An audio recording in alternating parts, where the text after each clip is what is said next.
Kejadian pasal 35 ayat 1-29. Yakub di Betel untuk kedua kalinya. Allah berfirman kepada Yakub, "Bersiaplah, pergilah ke Betel, tinggallah di situ dan buatlah di situ mezbah bagi Allah yang telah menampakkan diri kepadamu ketika engkau lari dari Esau kakakmu." Lalu berkatalah Yakub kepada seisi rumahnya dan kepada semua orang yang bersama-sama dengan dia, "Jauhkanlah dewa-dewa asing yang ada di tengah-tengah kamu. Tahirkanlah dirimu dan tukarlah pakaianmu. Marilah kita bersiap dan pergi ke Betel. Aku akan membuat mezbah di situ bagi Allah yang telah menjawab aku pada masa kesesakanku dan yang telah menyertai aku di jalan yang kutempuh."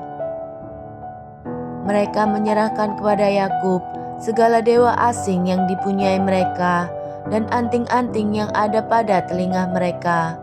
Lalu Yakub menanamkannya di bawah pohon besar yang dekat Sikem. Sesudah itu berangkatlah mereka, dan kedahsyatan yang dari Allah meliputi kota-kota sekeliling mereka, sehingga anak-anak Yakub tidak dikejar.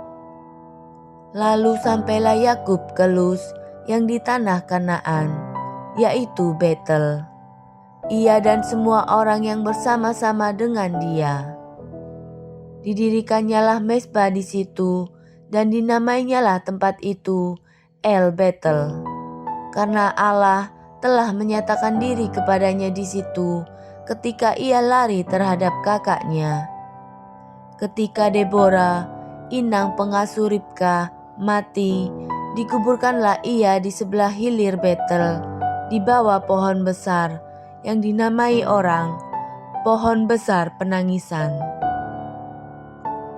Setelah Yakub datang dari Padan Aram, maka Allah menampakkan diri pula kepadanya dan memberkati dia. Firman Allah kepadanya, "Namamu Yakub, dari sekarang namamu bukan lagi Yakub, melainkan Israel. Itulah yang akan menjadi namamu." Maka Allah menamai dia Israel. Lagi firman Allah kepadanya, "Akulah Allah yang Maha Kuasa. Beranak cuculah dan bertambah banyak. Satu bangsa, bahkan sekumpulan bangsa-bangsa akan terjadi daripadamu, dan raja-raja akan berasal daripadamu. Dan negeri ini yang telah kuberikan kepada Abraham dan kepada Ishak akan kuberikan kepadamu dan juga kepada keturunanmu."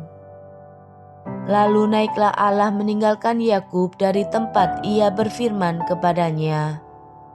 Kemudian Yakub mendirikan tugu di tempat itu, yakni tugu batu.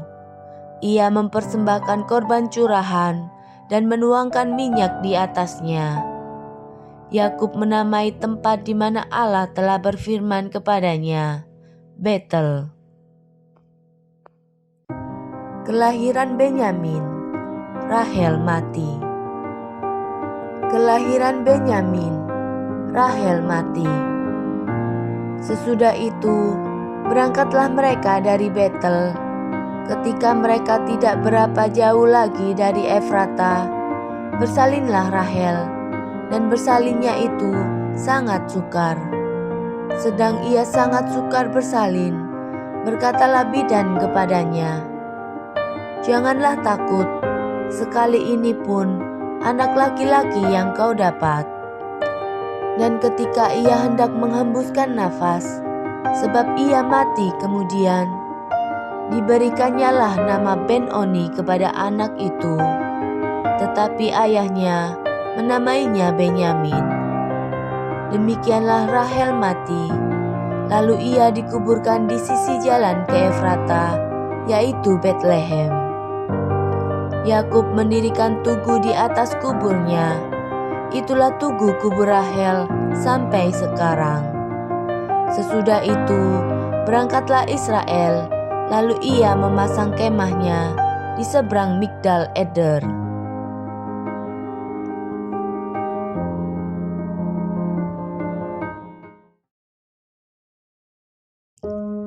Anak-anak Yakub. Ishak mati. Ketika Israel diam di negeri ini, terjadilah bahwa Ruben sampai tidur dengan Bilha, gundik ayahnya, dan kedengaranlah hal itu kepada Israel. Adapun anak-anak lelaki Yakub, 12 orang jumlahnya. Anak-anak Lea ialah Ruben, anak sulung Yakub. Kemudian Simeon, Lewi, Yehuda, Isakar, dan Sebulon. Anak-anak Rahel ialah Yusuf dan Benyamin. Dan anak-anak Bilha, budak perempuan Rahel, ialah Dan serta Naftali. Dan anak-anak Silpa, budak perempuan Lea, ialah Gad dan Asher. Itulah anak-anak lelaki Yakub yang dilahirkan baginya di Padan Aram. Lalu sampailah Yakub kepada Ishak ayahnya di Mamre dekat Kiryat Arba. Itulah Hebron, tempat Abraham dan Ishak tinggal sebagai orang asing. Adapun umur Ishak 180 tahun. Lalu meninggallah Ishak. Ia mati dan dikumpulkan kepada kaum leluhurnya. Ia tua dan suntuk umur. Maka Esau dan Yakub, anak-anaknya itu, menguburkan dia.